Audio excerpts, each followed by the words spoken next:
बिस्मिल्लाहिर्रहमानिर्रहीम। अस्सलाम वालेकुम। आज 11 सितंबर बरोज़ सोमवार हम बात करेंगे दो अहम इश्यूज़ के हवाले से। चीफ़ जस्टिस ऑफ पाकिस्तान हैं उनकी जानिब से आज फुल कोर्ट रेफरेंस बुलाया गया है, तमाम जजेस को बुलाया गया है और ये उनके जाने से 4 दिन पहले इतना बड़ा इजलास जिसका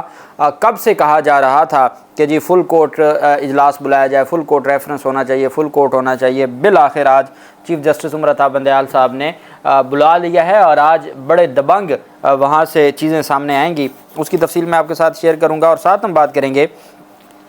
कराची में जरदारी माफिया के 3 बड़े अहदेदारों को हटा दिया गया है जो सिर्फ काम ही बिलावल हाउस के लिए करते थे। उसकी तफसील भी मैं आपके साथ शेयर करूँगा। सबसे पहले हम बात करेंगे कि आप जानते हैं कि स्टाफ लिस्ट में जो मुसलसल बिलावल जरदारी और मुराद अली शाह के लोगों का नाम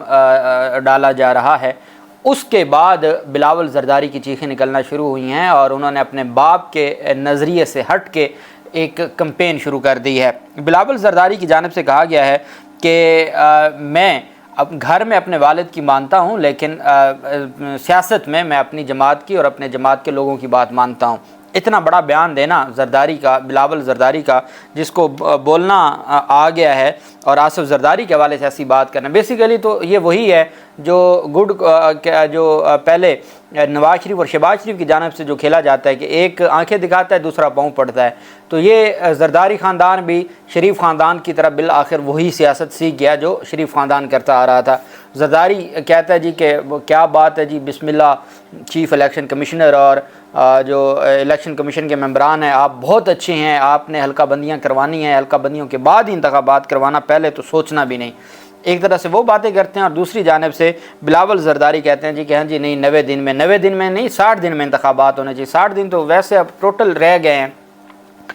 अब मैं आपको बताऊंगा कि इनकी चीखें निकलना क्यों शुरू हुई हैं। बिलावल एंड कंपनी की ऐसी कौन सी कार्रवाई है कि जिसकी वजह से इनकी चीखें निकलना शुरू हुई हैं। बिलावल की जानिब से कल ये भी कहा गया कि हमारे जो इत्तेहादी हैं, वो इस बात को उन्होंने तस्लीम कर लिया कि हमारे जो इत्तेहादी हैं, इत्तेहादियों से क्या मुराद है, मुस्लिम लीग नून, बेसिकली तो मुस्लिम लीग नून है या फिर ANP और फजलुर रहमान है खैबर पख्तूनख्वा से। अब एक बात का पता है कि खैबर पख्तूनख्वा और पंजाब तो इमरान खान का 2/3 मेजॉरिटी है उनके पास। अब बात थी सिंध की। सिंध में इमरान खान ने जाना था और इमरान खान ने कैंपेन करनी थी और सिंध के लोगों को जगाना था और इस भुट्टोइज़्म से निकालना था। इमरान खान को इस वक्त तक इन्होंने पाबंद सलासिल कर दी और इमरान खान के लिए अल्लाह उनको सेहत व सलामती दे कि उनकी जो सेहत के हवाले से चीज़ें आ रही हैं, अगर इलेक्शन हो जाता है और उनको जेल में लंबा अरसा रखा जाता है तो फिर चीज़ें उनके लिए मुश्किल हो जाएगा सिंध को कवर करना। सिर्फ सिंध की बात कर रहा हूँ, बाकी वो खैबर पख्तूनख्वा और पंजाब में उनको कैंपेन की ज़रूरत नहीं है। बलूचिस्तान में उनका जो हिस्सा है वो जो अवाम है वो उनको मिल जाएगा।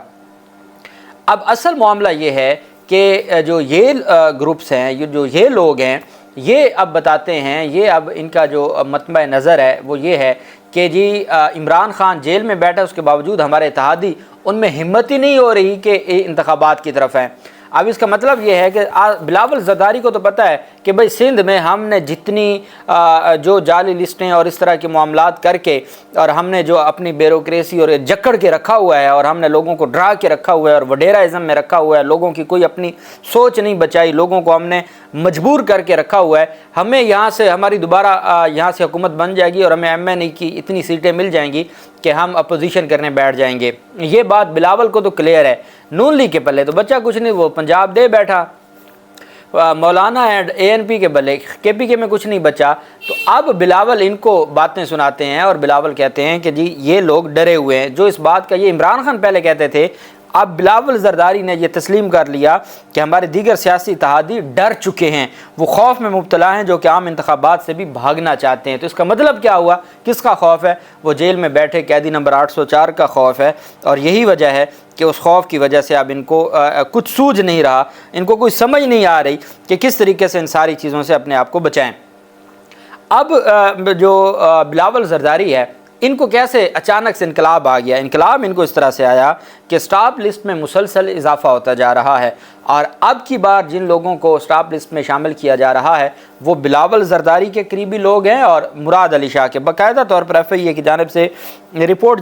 جمع کروائی گئی ہے۔ بدعنوانی کے الزامات میں ملک کی معاشی بدحالی کے ذمہ داروں کے خلاف گہرا تنگ کیا جا رہا ہے۔ ایف آئی اے کہہ رہا ہے بدعنوانی کے الزامات کے تحت اہم شخصیات کو بیرون ملک جانے سے روکنے کی تیاری کر لی گئی ہے اور اسٹاپ لسٹ میں ہر روز مسلسل اضافہ ہو رہا ہے۔ کراچی کے جناح انٹرنیشنل ایئرپورٹ پر تعینات ایف آئی اے امیگریشن نے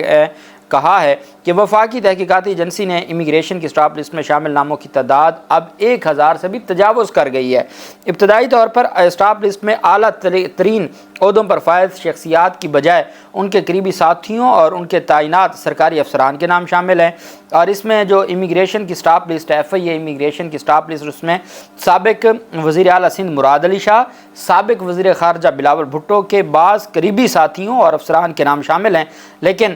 ساتھ یہ بھی کہا جا رہا ہے کہ آصف زرداری کے سے جڑے سندھ کے 3 اہم سابق وزراء ان کا نام اسٹاپ لسٹ میں نہیں تھا، وہ بیرون ملک ابھی گئے ہیں۔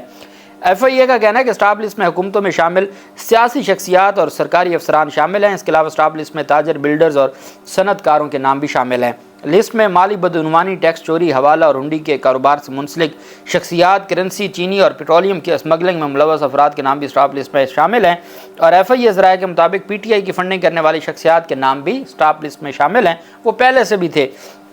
اور اسی طریقے سے جو مختلف آئی بی سسٹم میں موجود اسٹاپ لسٹ کے علاوہ بین الاقوامی پروازوں کے لیے کچھ نام براہ راست بھی دیے جاتے ہیں اور اس پر سختی سے کارروائی ہو رہی ہے۔ اب یہ وہ چیزیں ہیں، آپ کو جو لگتا ہے نا کہ بلاول زرداری اچانک سے انقلابی کیسے ہو گیا، تو اس انقلابی ہونے کی وجہ یہ ہے کہ بھئی بلاول کو بتا دیا گیا ہے کہ مافیا کے خلاف کارروائی ہوگی، اور اب انہوں نے ایک ڈرانے والا، ایک جھکنے والا، ایک پاؤں پڑنے والا، ایک آنکھیں دکھانے والا وہ کام شروع کر دیا ہے، لیکن اس کام میں یہ شریف خاندان کا مقابلہ نہیں کر سکتے، نہ پاؤں پڑنے میں اور نہ جو اس میں دوسری طرف باتیں کرنے میں۔ جبکہ اب یہ میں نے آپ کو بتایا اسٹاپ لسٹ میں جو نیا چیف لگایا ہے پولیس چیف کراچی کا، اور جو زرداری، بلاول اور مراد علی شاہ کا چیف تھا اس کو ہٹا دیا گیا، چونکہ مراد علی شاہ سے مراد بلاول ہی ہے۔ تو کراچی پولیس چیف خادم رند نے پہلا ایکشن لیتے ہوئے ان سے جڑا سیاسی جماعت سے، جب سیاسی جماعت کہا جائے تو کراچی میں کون سی سیاسی جماعت ہے؟